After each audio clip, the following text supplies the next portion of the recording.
What's more likely? Never say never, but never. Hey, what's up, guys? What up, Chris? Here's how this works, Tom. Normally, I'm going to ask questions about the matchups this weekend. You know, something like, is X going to do more than Y, or what's more likely he does this or that? Is or X going to give it to you? Someone gets a road win, something like that. But by doing that to me, you're afraid it's going to come across as gambling advice, which is strictly forbidden on the show? Well, yeah. Well, when you put it that way, Didn't think since about you're it like an that. information man, an insider, we're going to go big picture, off-season Let's things do it. that might happen. So what's more likely? Who's more likely to be a starting quarterback in 2023? Jimmy G or Ryan Tannehill? Is the segment who's more likely or what's more likely? It's both. It's both. Okay, we'll take it. Semantics, Tom, semantics. It's an interesting question. I believe both. Really? I believe both will be starting quarterbacks in the NFL next season. Now, For their Tannehill's for contract their current situation. teams? Well, that's a different question. Ah. With Tannehill, Follow up. his contract, the guarantees are up after the season. Okay. They've got a young guy, Malik Willis, who they drafted in the third round out of Liberty, who obviously is extremely physically talented, but we watched it the last couple of weeks. He's got a long way to go. Yeah, He not knows there yet. Not there yet. he's got a long way to go. So the Titans are going to have to make a decision here. Is there an upgrade elsewhere in terms of a veteran? Do they think they can bring Malik Willis along that far in time? Do they even potentially draft another quarterback in what's regarded as a stronger quarterback draft? I do believe that Tannehill, at this stage, is still a starting quarterback in the NFL. I would say scouts and coaches I've talked to agree with that. But he's been banged up. He's dealt with the ankle. He had the illness a couple of weeks ago. Sounds like, we don't have the final injury report yet, but it sounds like it's leaning toward he will be back for this week's game against the Broncos. I believe he's a starting quarterback. I believe Jimmy Garoppolo is a starting quarterback somewhere in the NFL too. There's a lot of different scenarios. There are a lot of teams that explored a potential Garoppolo trade. I think one that's the natural fit is the Texans. I don't know that they ultimately at the end of the season are going to view Davis Mills as the long-term answer.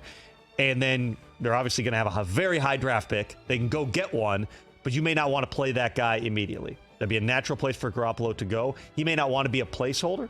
He may end up staying in San Francisco for all we know. I mean, we went through the entire offseason where every effort was made to trade Jimmy Garoppolo. He had the shoulder injury, the surgery. That really stalled things out. Otherwise, they would have had deals that they could have made. They have to make a calculation here based on how the rest of the season goes. Is it worth sticking with Jimmy Garoppolo, or do you do what they plan to do, which is going to Trey Lance, even though his second season in the NFL went basically like his first season did? When he got action, he got hurt. And that's something they have to evaluate going forward. Another quarterback question for you. A quarterback who's more likely to have a long-term contract before the start of next year? Lamar Jackson or Jalen Hurts? That is a fantastic question. There is going to be incentive for the Ravens to get Lamar Jackson done because they've got him and Roquan Smith, and because the price is only going to go up at this point. I mean, barring some kind of catastrophic injury or something in the second half of this season. Lamar also doesn't seem to care. Weird. If he doesn't get the fully guaranteed contract, he's not going to sign. So it's a unique negotiation with a guy who does not have an agent, leads on his mom to be his advisor. Jalen Hurts has an agent, Nicole Lynn, who's done plenty of deals in the past. He's also got his fourth year left at a really low number. The Eagles would surely be fine with him playing out the year on that number.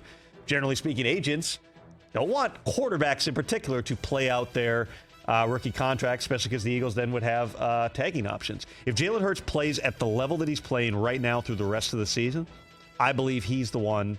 He is more likely to have a long-term contract extension in place. However, with Lamar Jackson, if an extension is going to get done, you're hoping and thinking it's going to get done in February, March, and not July, August, like a Hurts extension could get done. What would be the numbers on a Hurts extension in your mind? There's this big gap in terms of there's a bunch of guys making $40 million plus, and then you fall all the way down to like the Jameis Winstons who's making like 12, 13, 14, somewhere in there.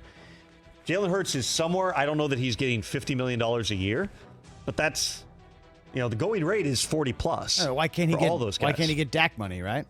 I mean, the Dak Prescott contract, which was, of course, a shorter-term deal, Dak's going to be up for a new contract in the not-too-distant future. Remember, he only signed a 4-year deal. Cowboys wanted the long-term extension. After multiple franchise tags, they basically had him, and they had, if they wanted to get the extension done, they had to give him what he wanted, which was a shorter-term deal. No, I absolutely think that he should be up in that range, and every argument will be made for it. If he's not, there's really no incentive to do the deal other than he was a second-round pick who has made a ton of money to this point. But I would be very surprised. I would say this, if a Jalen Hurts deal gets done for under $40 million per year, just like I'd be surprised if any top quarterback at this point gets done for under $40 million a year. That's just where the numbers are. We touched on Sean Payton a little bit yesterday, but let's just throw out a scenario here. What's more likely, that Sean Payton is coaching either the Colts or Panthers or somewhere else in 2023? I'll say elsewhere. The Colts make some sense with regard to, they obviously have a vacancy right now. Yeah, I did the 2 spots that are currently open, and right. Then, we're kind of playing and with the Panthers, the complication is, are the Saints going to trade Sean Payton in the division? And what would that price tag be? It would probably be all the picks, out of the gate. But Sean has a decent level of control over this. There's no way that they're going to trade him without Sean being in communication, right? These are all going to fit together. They'd have to grant it, because last year when the Dolphins called, it was like, yeah, nope. That was the end of that conversation. This year would be different because he's been out for a year, because you're moving forward with the program under Dennis Allen.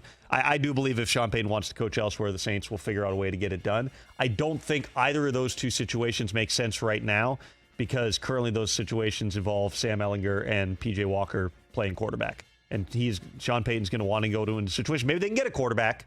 The Panthers certainly are going to have a really high pick. Right. The Colts quite likely are going to have a pretty high pick, but he's going to want quarterback certainty wherever he goes. These 2 teams played each other last week. They're also the last 2 Super Bowl winners.